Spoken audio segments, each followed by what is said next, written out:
Hi ಸ್ನೇಹಿತರೆ, ಎಲ್ಲರಿಗೂ ನಮಸ್ಕಾರ. ಗ್ಲೇನ್ ಮ್ಯಾಕ್ಸ್ವೆಲ್ ನಿನ್ನೆ ನಡೆದ BBL ಮ್ಯಾಚ್ ನಲ್ಲಿ ಒಳ್ಳೆ ಪರ್ಫಾರ್ಮೆನ್ಸ್ ನ ಕೊಟ್ಟಿದ್ದಾರೆ ಗುರು. ಇಲ್ಲಿ IPL ಬಂದ್ರೆ ಆತರ ಆಡಲ್ಲ, ಅಲ್ಲಿ BBL ಸೂಪರ್ ಆಗಿ ಆಡ್ತಾರೆ ಗುರು. ನಿನ್ನೆ ಮೆಲ್ಬರ್ನ್ ಸ್ಟಾರ್ಸ್ ವರ್ಸಸ್ ರೆನಿಗೇಟ್ಸ್ ಇವೆರಡು ಮ್ಯಾಚ್ ಗಳಿದ್ದು. ಅದರಲ್ಲಿ ಮ್ಯಾಕ್ಸ್ವೆಲ್ ಅವರು ಸೂಪರ್ ಬ್ಯಾಟಿಂಗ್ ಮಾಡಿದ್ದಾರೆ ಗುರು. ಇದೇ ತರ ಹೋದ ವರ್ಷ ಕೂಡ ಆಡಿದ್ರೆ ನಮ್ಮ RCB ಗೆ ಒಳ್ಳೆ ಅಡ್ವಾಂಟೇಜ್ ಆಗಿರ್ತಿತ್ತು. ಫಸ್ಟ್ ಮೆಲ್ಬರ್ನ್ ಸ್ಟಾರ್ಸ್ ಬ್ಯಾಟಿಂಗ್ ಮಾಡಿತ್ತು. ಅದರಲ್ಲಿ S ಹಾರ್ಪರ್ ಅವರು ಯಾವುದೇ ರನ್ ಹೊಡೆದಿಲ್ಲ, ಡಕ್ಔಟ್ ಆಗಿದ್ರು. ಆದ್ರೆ ಇಲ್ಲಿ ಡೆಕೆಟ್ ಅವರು 21 ರನ್ ಗಳಿಸಿ ಔಟ್ ಆಗಿದ್ರೆ, ಇನ್ನು ವೆಬ್ಸ್ಟಾರ್ ಅವರು ಕೂಡ 15 ರನ್ ಗಳಿಸಿ ಔಟ್ ಆಗಿದ್ರು. ಇನ್ನು ಸ್ಟೋಯ್ನಿಸ್ ಅವರು ಕೂಡ 18 ರನ್ ಹೊಡೆದು ಔಟ್ ಆಗಿದ್ರು. ಅನಂತರ ಬಂದ ಮ್ಯಾಕ್ಸ್ವೆಲ್ ಅವರು ಸೂಪರ್ ಬ್ಯಾಟಿಂಗ್ ಮಾಡಿದ್ದಾರೆ ಗುರು. ಆಡಿದಂತ 52 ಬಾಲ್ಗಳಲ್ಲಿ 4 4 ಗುರು. ಸೂಪರ್ ಪರ್ಫಾರ್ಮೆನ್ಸ್ ಅಂತಾನೆ ಹೇಳ್ಬಹುದು. ಹೊಡಿತಿದ್ರು ಗುರು, ಎಲ್ಲ ಕಡೆನೂ ಹೊಡೆದಿದ್ದಾರೆ. ಮಾತ್ರ 10 6 ಗುರು, ಕ್ರೇಜಿ ಅಂತಾನೆ ಹೇಳ್ಬಹುದು. 4 4 10 6 ಗಳೊಂದಿಗೆ 90 ರನ್ ಕಂಪ್ಲೀಟ್ ಮಾಡಿದ್ದಾರೆ ಗುರು.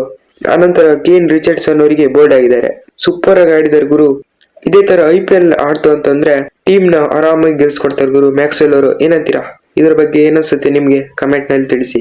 ಹಾಗೂ ಚಾನಲ್ ನ ಸಬ್ಸ್ಕ್ರೈಬ್ ಮಾಡ್ಕೊಳ್ಳಿ.